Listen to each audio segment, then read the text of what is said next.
Greg, I know you're a big fan of Gandhi's work. So if you just took what you suggested with that loop, what would happen if you combine that with Gandhi's idea of reducing oneself to zero?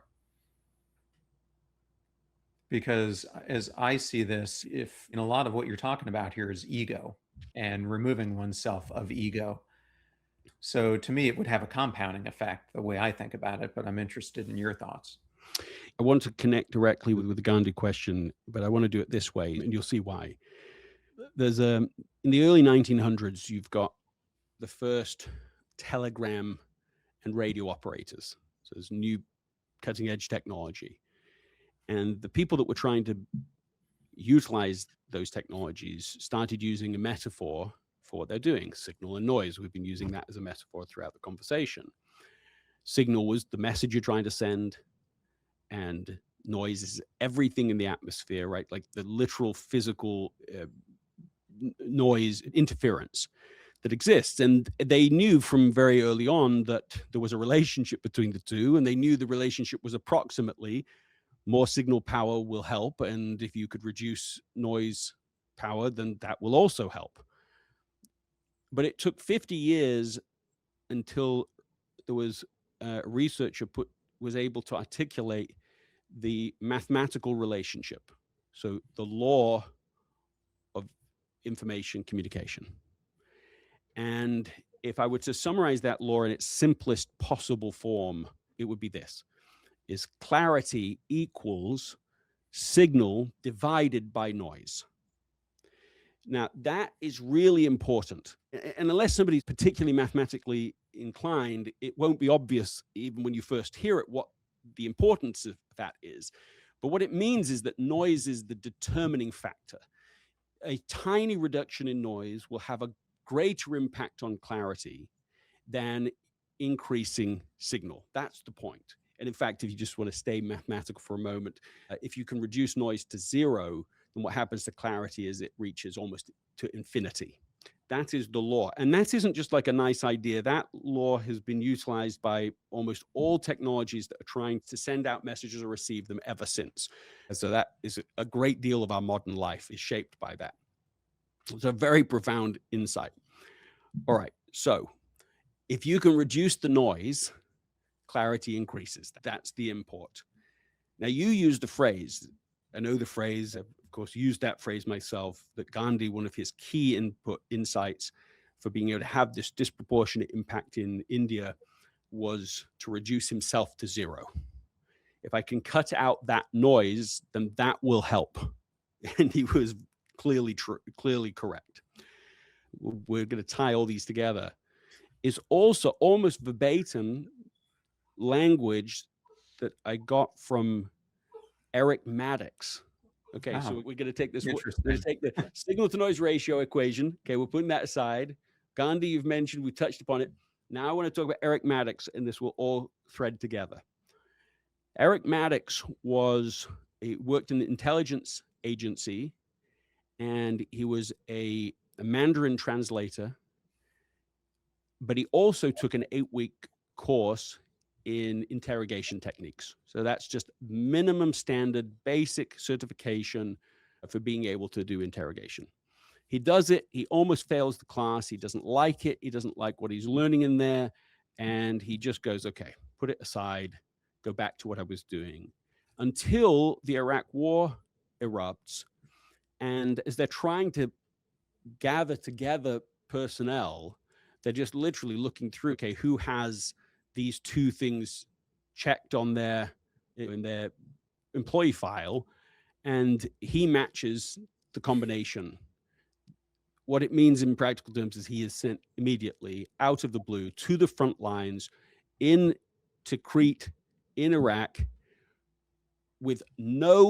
he's never interrogated a prisoner ever. And now he is required to do that 10, 12 hours every single day. So the military would go and collect people that they thought might have information of interest, and he would follow a procedure, a protocol.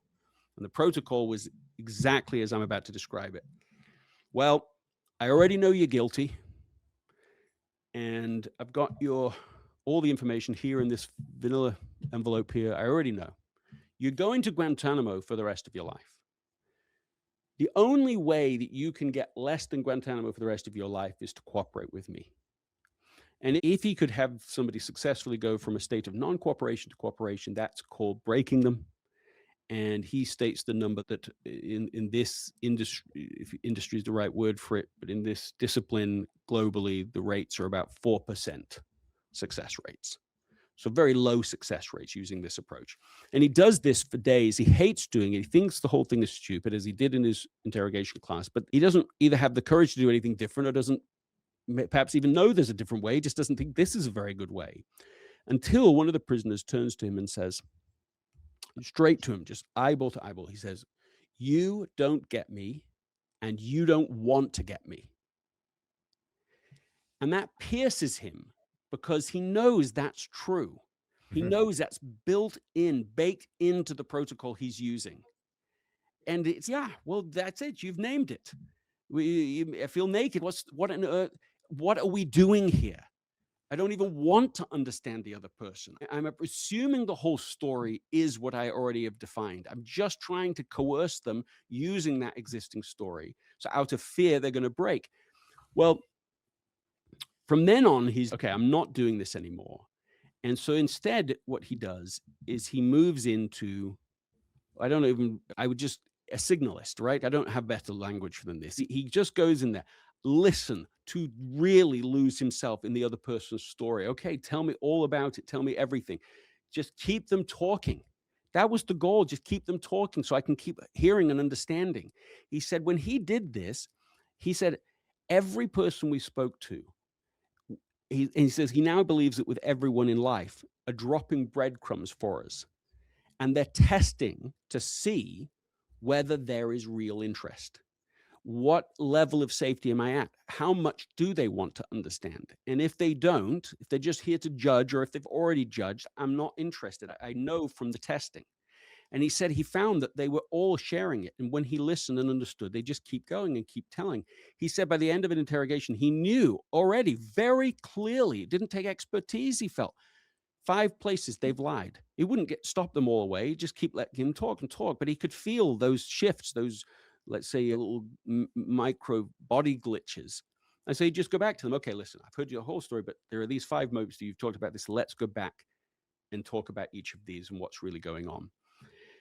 So Eric Maddox starts doing this, and within 9 months has the most complete picture of Saddam Hussein's network of anyone in the military in the world. 9 months. Compare that 11 years with finding Osama bin Laden. 9 months. Some of the prisoners were helping him now. They were fully part of his leadership team in being able to put this network together. And he's able to identify exactly where Saddam Hussein, on the last day that he is in duty, is where they identify exactly where he is. And there was the night before the moment we all remember where Saddam Hussein is found coming out of what was called the spider Yeah. cave or whatever, a spider hole. And this is Eric Maddox. Okay, Eric Maddox, what's the connection? Back to your original question with Gandhi, reduce myself to zero. He said the key to doing this was what he called, I'm going to erase my mind. I begin by erasing my mind so that I can even begin to visualize their world, their story, their narrative. And so that, I think, is a similar point. The noise, now he doesn't use this way, but Carl Rogers, he doesn't use the word noise, but the enemy, that what he calls the blocker, is our tendency to evaluate other people before we've understood them. And he said that this is the idea. That's the noise in the equation. So putting that aside, pausing and trying to lose ourselves. Where do they come from? How are they seeing it? What do they understand? What does this mean to them? And staying with it is just the key to getting signals to be revealed and connecting those signals, whether it's Gandhi in India, whether it's Satya Nadella at Microsoft, whether it's Eric Maddox in the middle of one of the noisiest environments you could even imagine. In those kinds of environments, there is such a way to break through. And so this intent to understand and be understood and no other intent it represents a significant paradigm shift from what we are doing now and what we have even experienced in our lives. And once we discover it, the world opens up to us. Greg, what you're going to find is so uncanny here about this whole discussion is the mattering effect is all about the mattering signal and how it gets erased, which I call through the slow fade, and Mm. then how we rebuild it. And so the whole book is the architecture of rebuilding the signal. Yeah, Um, it's beautiful. The so I'm slow fade.